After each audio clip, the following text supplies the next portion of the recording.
Vivez les grands moments d'analyse, décryptage de l'actualité brûlante de l'heure, dans le monde et partout au Congo. C'est sur la chaîne BBC Mpoï TV.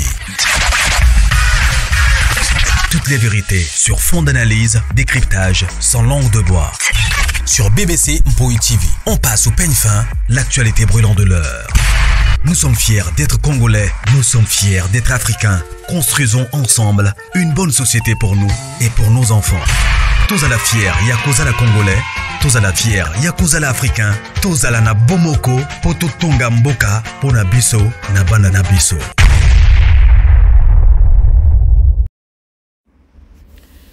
Bonjour la grande famille, bonjour les sous-sous. Bonjour. Eh, oui, Bike. Congo na biso ma petite apé kota. Eh, Nzambelanga. Pardon. Congo et Congo ma petite apé koma. Eh, pardon bat. Nakenda Congo kala. Beaucoup d'annou boye mais Congo mon pays, Congo mon pays. Pays mo ba histoire à nous c'est. Franchement, la grande famille beau aimer beau partager, bah bonjour, bah bonsoir, bah bon depuis à week-end à Binonion, so na balandinion so ya BBC Mpoï TV, voilà. Kota aimer partager, zani ne psa bino que non, non ya, boyebi ba inspiration ya bela, moko pe etinda ka bato basa nini, ba se demander mettre fois, ba se demander, moi soit zoka ba inspiration ndenge nini et tout, bato mususu pe tellement ba film e belle vie betaka eza ba film mo boye keno e betaka fort ba monika keno na Congo Tokyo zala na trésor moko bongo te na Congo Tokyo zala muto ba inspiration bongo te bandimi ba film yana mais somo wana esali keno baloba keno ba film ane utaka bazoka ba idée ya ba nigérien no bongo donc bino moko bozo limiter Congo na bino moko donc bola qui ça bo réagir ya koloba keno Congo on ne peut pas avoir muto ya ba inspiration à boui Congolais par mawa. Alors il y a eu une dame là dans commentaire quand ndenge zalaka oh Belleville zoka ba inspiration wapi parce que Belleville tika biso ka na suspense ba film à Belleville et ça la que non to réfléchir un peu trop ba film à Belleville et ça la que non on se demande c'est qui Belleville, comment est-ce qu'elle vit donc ba se demande ka mingi ya ba film autolandaka na Belleville télévision et lorsque la dame elle a posé une question à Koloba que non ba film naie etika kabiso donc ba film a Belleville beta ka penza au monde fongoli en mémoire etika na suspense donc on comprendre que te au comment na lève moi on comprendre que non moi soit inspiration wapi. Alors lorsque la dame on de commencer à tourner qui question bongo alors boyo kasiko réponse et surtout na film ya homicide to landa inspiration ya film ya homicide et utaki wapi et bandaki ndenge nini Tolanda, c'est naturel ou est-ce Tolanda. Et la famille, j'espère que vous allez bien. Donc, on va répondre à ce commentaire. Donc, la personne dit, dis-moi s'il te plaît où Bellevue trouve ses films parce que c'en est de trop. On peut pas être toujours dans le suspense en suspense. Vraiment, je pense que elle s'inspire de tout, hein. Elle s'inspire de tout et tout d'abord, il faut retenir que c'est un don chez elle. Elle a vraiment le don d'écrire, En fait, c'est vraiment un don. Et je pense qu'avec la pratique, c'est devenu beaucoup plus facile pour elle. Par exemple, Homicide. Je pense que Homicide, elle a vraiment eu l'idée d'écrire Homicide devant moi. Bon, ça, c'est selon moi. Hein. C'est pas pour me vanter. Au fait, on était tout à tournage jusqu'à Tozaki Ngai, Yé et puis Sylvie CG. Voilà. Alors, je sais plus si on parlait de quoi, moi et Sylvie, je sais pas. Mais après, à un moment, elle a dit, vous savez, je vais écrire une histoire sur l'amitié. J'ai dit, oh, sur l'amitié, ouais, je vais écrire une histoire sur l'amitié et tout. Ça m'est venu seulement maintenant, je dois vraiment écrire une histoire sur l'amitié. Et je vais vraiment mettre les filles et tout, toi, Davina et tout. Et parce qu'à l'époque, je pense que Guti, elle était en mode, parce qu'elle était à la maison, elle venait Elle venait d'accoucher, elle venait d'avoir son bébé. Elle n'avait pas encore cité le nom de Getty. Mais elle a dit non, je veux te mettre toi et Davina, mais il faudrait vraiment que je trouve une histoire sur l'amitié. Il y aura 3 amis et tout et tout. Pour l'instant, je vois seulement toi et Davina et tout. Mais je pense qu'elle n'avait pas pensé à Getty en ce moment-là parce que Getty, voilà, comme je vous ai dit tout à l'heure, elle était encore à la maison, donc elle était en mode maternité à cette époque-là. Mais bref, elle a vraiment pensé à écrire, en fait pas écrire, mais elle a eu l'idée d'homicide ce jour-là. Voilà. Et je pense que c'est les acteurs, peut-être les lieux, le décor, ou peut-être les performances que ces acteurs-là, pardon, ont eu à faire dans ma film où tu es inspiré dans un film où européen ça les choses parce que je pense que c'est ce qui lui donne aussi de l'inspiration. Hein. Je pense que c'est ça parce que j'ai souvent eu à remarquer que lorsqu'on est en plein tournage, elle a des mais au moins dans ceux qui peuvent tourner plus vous mais je me reboyer plus na minute tu as pas sur inspiration il y a comme alors moi je me dis souvent c'est l'environnement les acteurs aussi inspirent quand même à Cassie donc ça et elle a instinctivement et je pense même que les duos aussi elle observe en fait la complicité sur scène et tout. Au fait, c'est vraiment ça en fait. C'est un mélange de tout. Mais après, ça revient à ce que je viens de dire, c'est un don. C'est tout. Il faut d'abord avoir le don et le reste vient après. Bandeko, vous aimez vous partager tout solo là. On a trouvé qu'il y a vraiment des actifs vraiment et le comoko très fort pour notre maman BBC. Parce qu'ils ont des questions au bisonno soutoumi tout naka. Ils ont vraiment des questions au bisonno soutoumi tout naka. Parce que tout kalaka toujours na ba suspense na ba film, tout kalaka na ba suspense akoloba ah yango les volo izandeni. Mais j'ai aimé réponse ya Linda. Netinga mama BBC na sima réponse ya Linda. A fongo linga penza que non nazala sikoyo poser à comprendre que non. Belle inspiration d'abord un eza naturel deux nasima eloko o ezo leka wana elle s'inspire bon comprendre eloko ngo ya botika biso to lobe la star na biso na ndenge ya mabete pota na ekoloba awa na fingi mutu te na fingi mutu te mutu tombola ka eloko na ye yes poto mona ba nani ka communauté na biso o ba salaka ba yaka penza ba osala penza ba live ya koloba keno ba film ba atalaka mingi ba film ba nigérien ndaye la kabiso mais lorsque ozomona artiste comédien moko boye oyo aye afandi penza a décortiquer à faire voir bino réalité oyo ba mona que pas belle vie parce que ba film les kindelo ba film ezo épaté bato eza ba film moko ya terre à terre te ya koloba keno lorsque ba pesi bino titre ya film dès le premier épisode boye pas vous comprendre déjà j'ai vous comprendre idée bota neti a tozota la film o tozota na minute Paris Sazapi a ça bloqué biso a ça kangi biso Paris Sazapi a ça bloqué biso donc otala à chaque épisode makambo ezo botama donc il y a pas moyen à que nous bo capter ou encore bo comprendre déjà film que nous ezo ke deboye bo que ozo indice muke mais abungisi bino isusu abungisi bino isusu.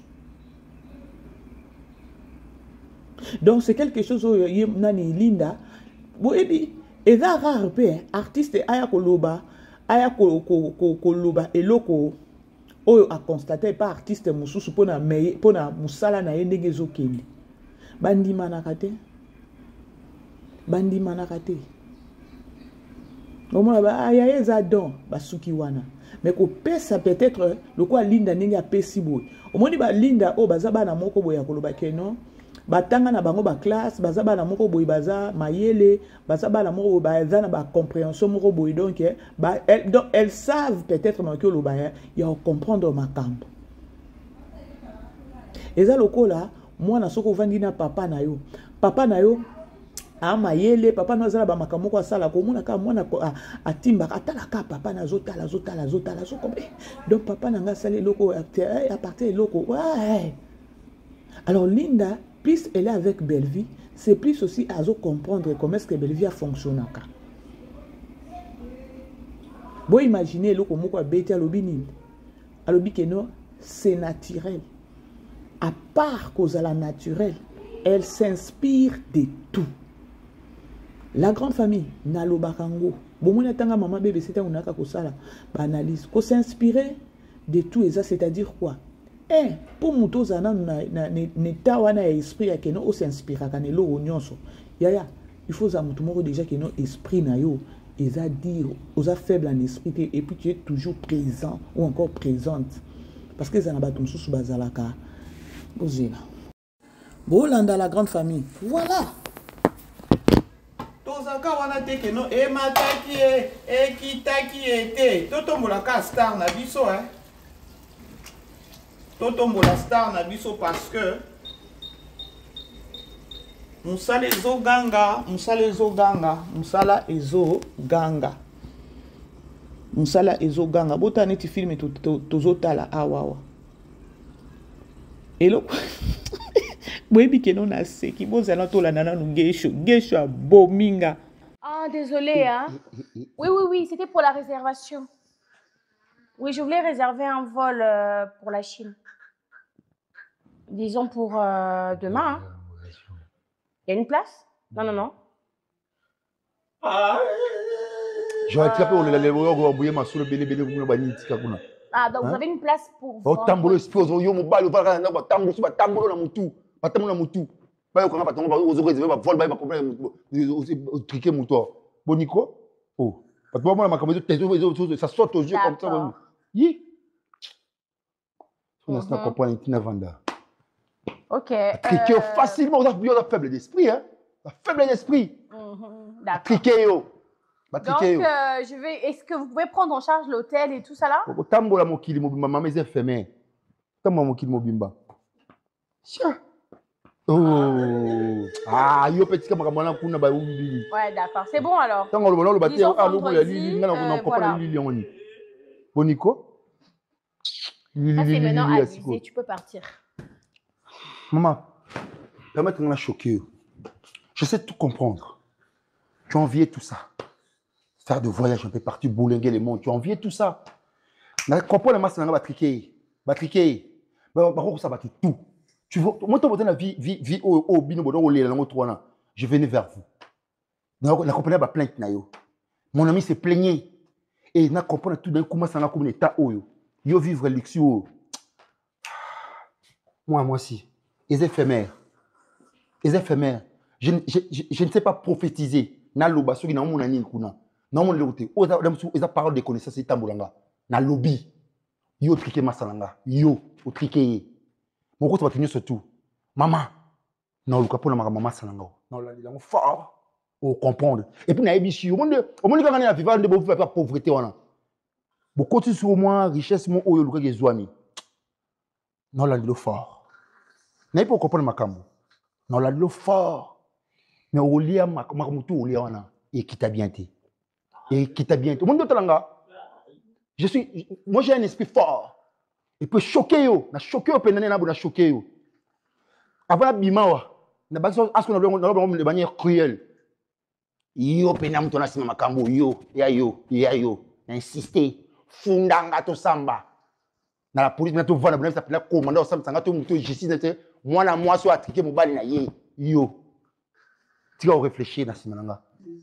Au triquet, alors il faible l'esprit, il faible l'esprit. Yo, au maté esprit, au maté yango, yo.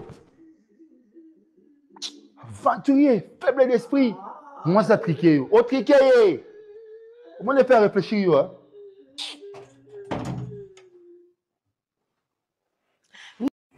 Bon, moni biloko gesho abimisi na munoko na ye.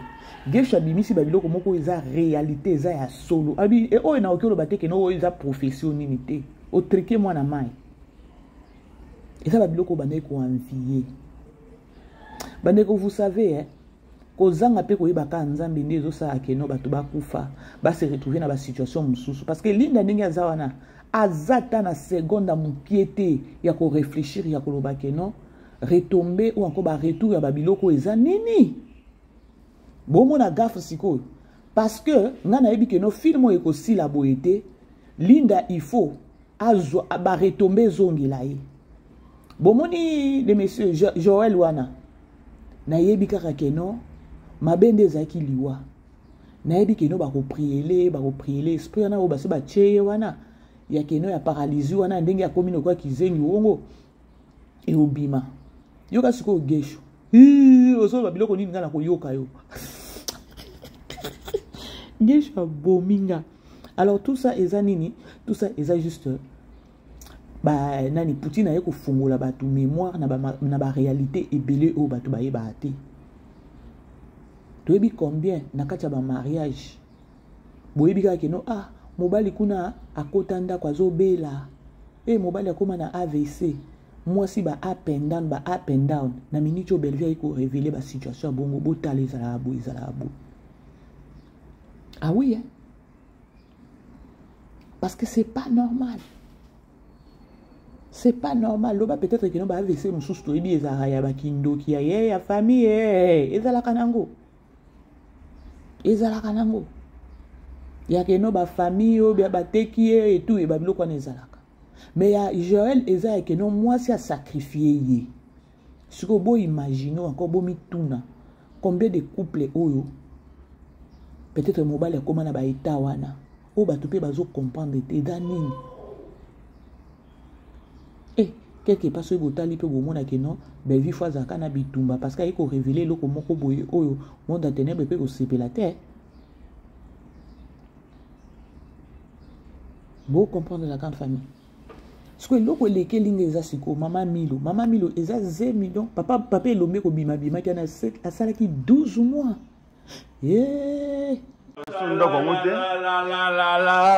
Mon papa d'amour. Mon fils bien-aimé. Mais tu n'es pas fait signe. Il fallait que tu fasses signe, il n'y a pas de rentrée. Mais normalement, il fallait d'aller au soyaux, il y a une bonne cérémonie. Non, la société a pas organisé le transport. Oh my goodness. Mon papa d'amour. Sinon, ça va? Ben, je suis là. Quoi? Chérie.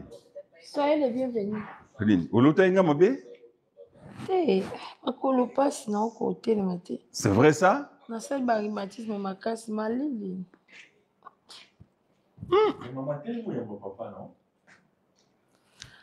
Plus de 12 mois d'absence, chérie. Attends, rhumatisme, vous êtes. Lève-toi. Pas caprice, hein? Il y a pas ici là. Attends, coup de maman.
Tango bandai ko sala buzoba, tu t'attendais à quoi? Yango oyo kaka, yango ezala na dajo elobaka keno bozoba liboso maele na sima. Bozoba liboso maele na sima. Siko azangi akoki même pas kotelema kokende kosala nini koyamba mobali ne po nini soit disant que non zemi. Botala ndenge atelemi azotala ngana kanisa so epeza nini do aomitala boy aza déjà na zemi. Comment est-ce que peut oki garder zemi? Ce qui n'est pas normal. Parce que papa elombe na minicho akodili na mama milote akodili na mama top akodili na leanda parce que eza ekiri. Premier épisode papa elomba bana ekolobela. Et groupe na bino oyo, musique na bino oyo, boza na vision. Nzoka musique ya buzoba. Si vous imaginez, souka ya maman mi le ozandeni. Souka ya maman mi le ozandeni. Parce que papa elombe a oki ko vanda na moi souka za zemi ya mutu mususu te. Mutu mususu ngo nani camarade à moi na yo. Menanga na zo mituna. Parce que boyoki tango papa elombe a flashé. Alobi nini? Alobi que non, au boy ko ya ko yamba mobile après 12 mois. Mais na 12 mois na bana kutinda mbongo, mbongo ezoki n'est pas ada. A flashé biso déjà 12 mois. Comme pour dire que tant que papa elomba bois qui déjà koloba que non, ozanga ta ko ya ko yamba mobile après 12 mois ya nani ya voyage. C'est pour ko a flashé biso ya koloba que maman milo ndenga zawana azane loko moko koloba te que no zemi ya eza ya papa elomba tika ki na zemi never. Ngana landela kama loba. Tango alobi 12 mois. Déjà eza flash ya koloba que non yodo oza zemi wana okoko selanga kututé. Pour te calculer ba mois, il y a sali 12 mois. Zemi soki eza ya 4 mois. Bon moi te que non maman milo za toujours na touche. Maman milo za toujours na touche. Passé, hein?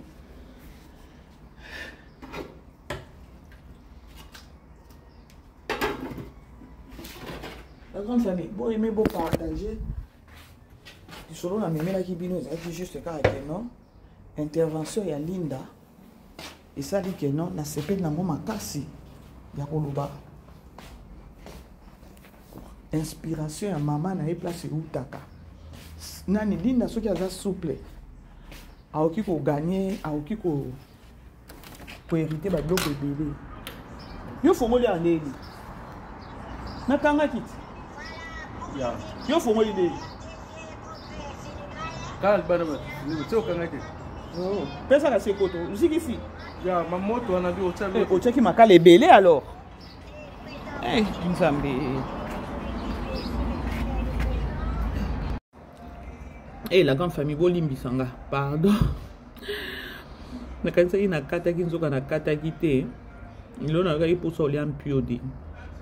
Thompson, ça me fait très longtemps d'aller à Thompson Kala. Alors on a dit Kalinga Thompson a réchauffé na cuisinière té, na Kalinga on a makala. Et voilà. Ni muto kande Kalinga la libanda kuna. Nakanisa ina kata ki. Excusez-moi la grande famille. Voilà. On a commis un soupe. L'émission à Bisso. On a partagé. On a dit que nous Linda. On a question à bateau. On a dit la question, je suis aussi parmi. Oyo. On a tout napé parce que le gâteau à Bisso, on a 6 semaines, c'est un peu trop. Voilà. Et la famille, j'espère que vous allez bien. Donc, on va répondre à ce commentaire. Donc, la personne dit, dis-moi s'il te plaît où Bellevue trouve ses films parce que c'en est de trop. On ne peut pas être toujours dans le suspense en suspense. Vraiment, je pense que elle s'inspire de tout. Hein. Elle s'inspire de tout. Et tout d'abord, il faut retenir que c'est un don chez elle. Elle a vraiment le don d'écrire, en fait, c'est vraiment un don. Et je pense qu'avec la pratique, c'est devenu beaucoup plus facile pour elle. Par exemple, Homicide, je pense que Homicide, elle a vraiment eu l'idée d'écrire Homicide devant moi. Bon, ça, c'est selon moi. Hein. C'est pas pour me vanter. Au fait, on était, tozaki na tournage jusqu'à tozaki, Ngai, Yé, et puis Sylvie CG. Voilà. Alors, je sais plus si on parlait de quoi, moi et Sylvie, je sais pas. Mais après, maman elle a dit, vous savez, je vais écrire une histoire sur l'amitié. J'ai dit, oh, sur l'amitié, ouais, je vais écrire une histoire sur l'amitié et tout. Ça m'est venu seulement maintenant, je dois vraiment écrire une histoire sur l'amitié. Et je veux vraiment mettre les filles et tout, toi, Davina et tout. Et parce qu'à l'époque, je pense que Guti, elle était en mode, parce qu'elle était à la maison, elle venait d'accoucher, elle venait d'avoir son bébé.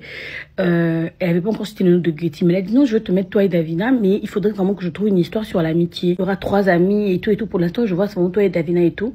Mais je pense qu'elle n'avait pas pensé à Guti en ce moment-là, parce que Guti, voilà, comme je vous ai dit tout à l'heure, elle était encore à la maison, donc elle était en mode maternité à cette époque-là. Mais bref, elle a vraiment pensé à écrire, en fait pas écrire, mais elle a eu l'idée d'Homicide ce jour-là. Voilà. Et je pense que chez les acteurs, peut-être les lieux, le décor, ou peut-être les performances que ces acteurs-là, pardon, ont eu à faire dans un film où ils ont inspiré dans un film où ils ont fait parce que je pense que c'est ce qui lui donne aussi de l'inspiration.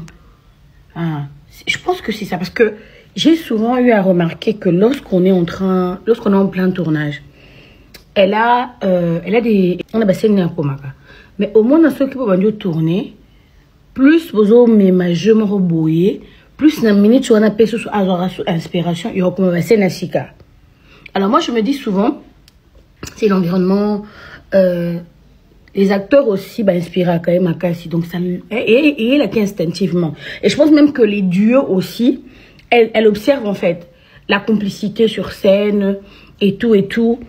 Au fait, c'est vraiment ça en fait, c'est un mélange de tout. Mais après, ça revient à ce que je viens de dire, c'est un don. C'est tout. Il faut d'abord avoir le don et le reste vient après. Alors voilà, c'était au moins ça la grande famille. Nakomi nanga nasuka. Lelo abiso climat penza neti mbula neti nini. Donc on dirait lelo samedi, on dirait ce peneni. Voilà, babon de bien week-end à bino nyonso to kutana moko la grande famille. Alors to la nana nous aime bonabiso ya Bella. Natacha Nzondo chante Belle Vie Kandi Nzete Mouini. Waouh!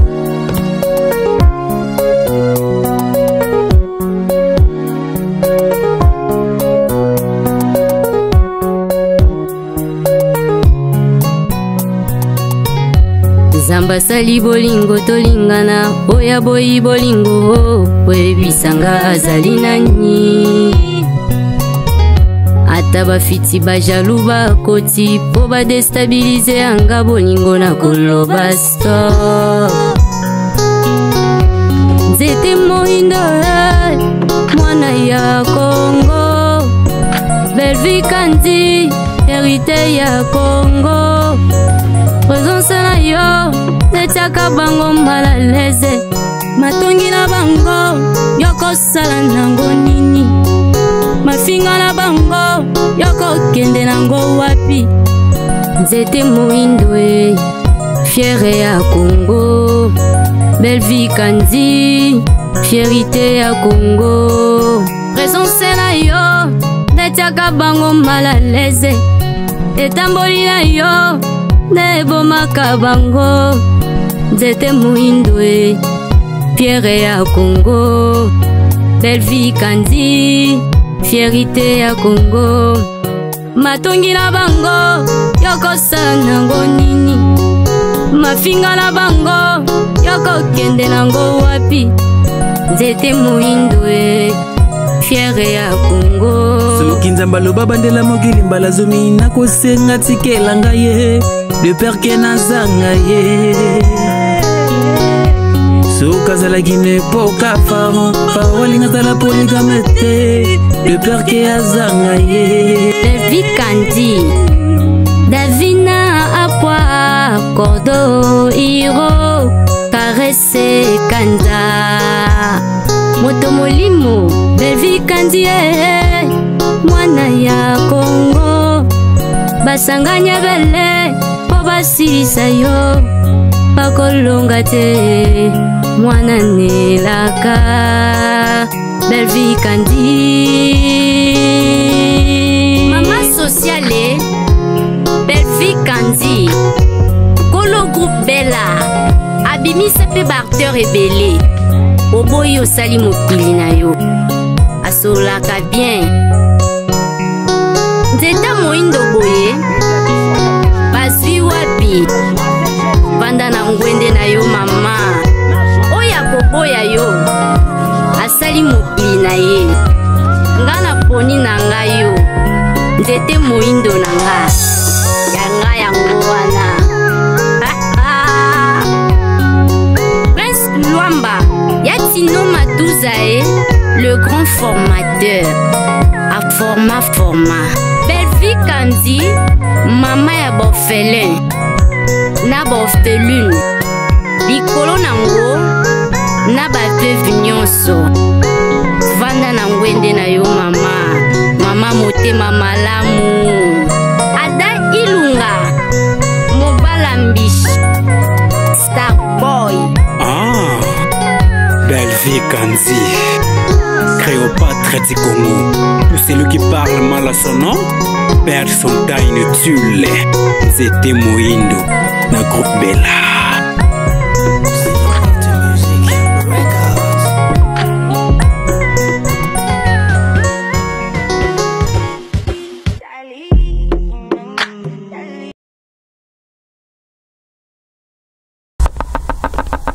Natacha Nzondo chante Belle Vie Kanzi. C'était Moindo. Waouh!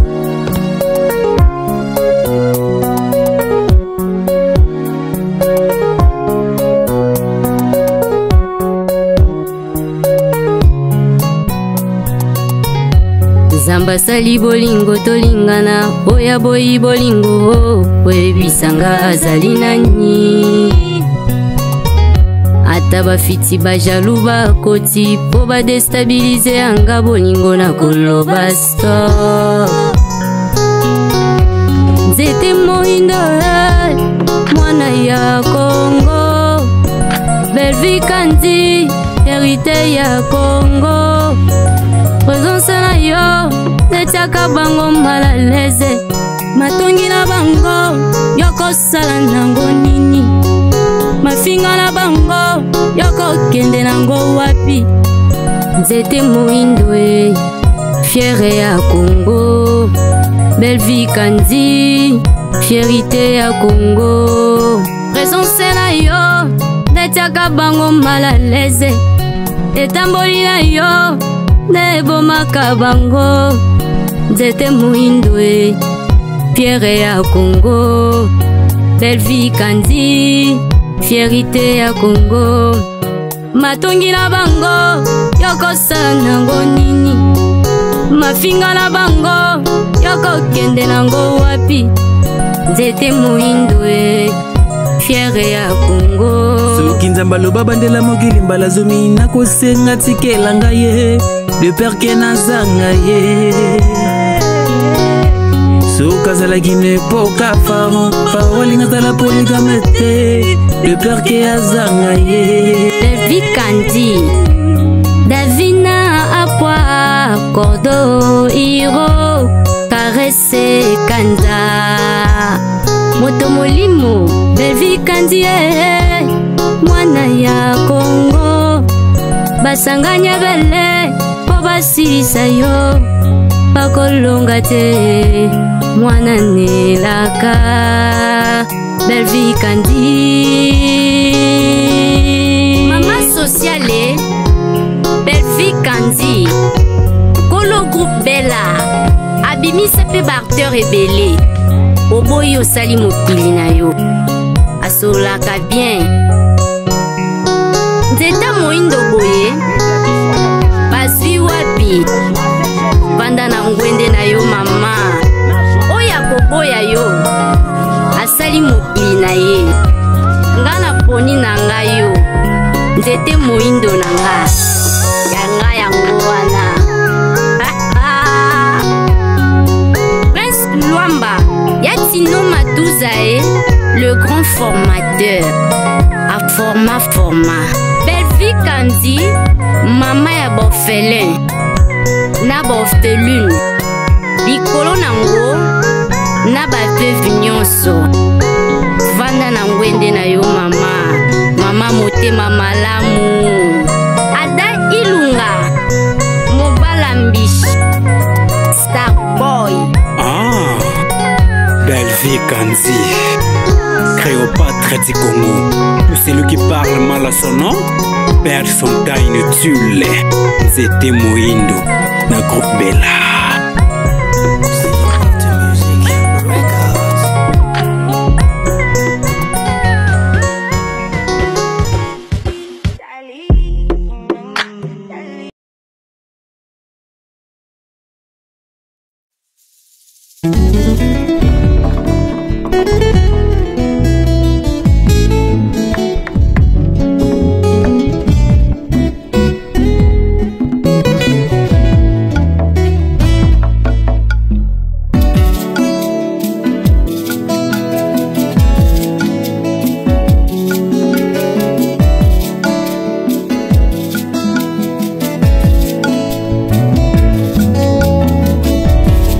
Ma Bible dit, tu es le chemin, tu es la vie, tu es la vérité. Nanyo alanda yo abunga nzela azali te. Yango ngai nalobi nakolanda nzela mosusu te. Nakolanda kaka nzela na yo Yesu. Nzela oyo ekosaka te. Alleluya. Nzela mosusu te nakolanda, bobelisi nzela na yo. Nani alakisanga nzela ya solo, bobele yo. La vie, la vérité, le chemin. Mosusu te se yo Yesu. Nzela oyo ekosaka te, se nzela na yo. Bayebatalelaka yo, bayokisa masoni te. Papa ya borphelin bana bitike, mosungi ya baveuve. Mobikisi oyo asikola ngai, liboso ya banguna nanga. Alongolanga na maboko ya baini banga. C'est avec assurance na koyemba, Yesu azali lisungi na ngai. Lisungi oyo ezangaka te na tango ya pasi. Olobi na ngai natie liboso na yo banzela mibale, kufa mpe bomoi. Kasi olobi na ngai mpona bomoi, naye kososola ete yo nde ozali bomoi. Nzela na yo eza nzela oyo ezopesa vie. Nzela na yo eza nzela oyo toza na assurance ya avenir na biso. Oh Jésus, nzela mosusu eza te, bobeli nzela na yo. Alleluya.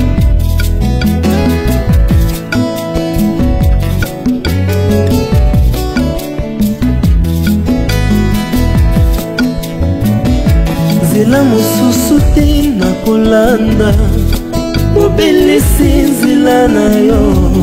Nani alakisanga nzela ya solo, bobele yo. La vie, la vérité, le chemin. Vivez les grands moments d'analyse, décryptage de l'actualité brûlante de l'heure, dans le monde et partout.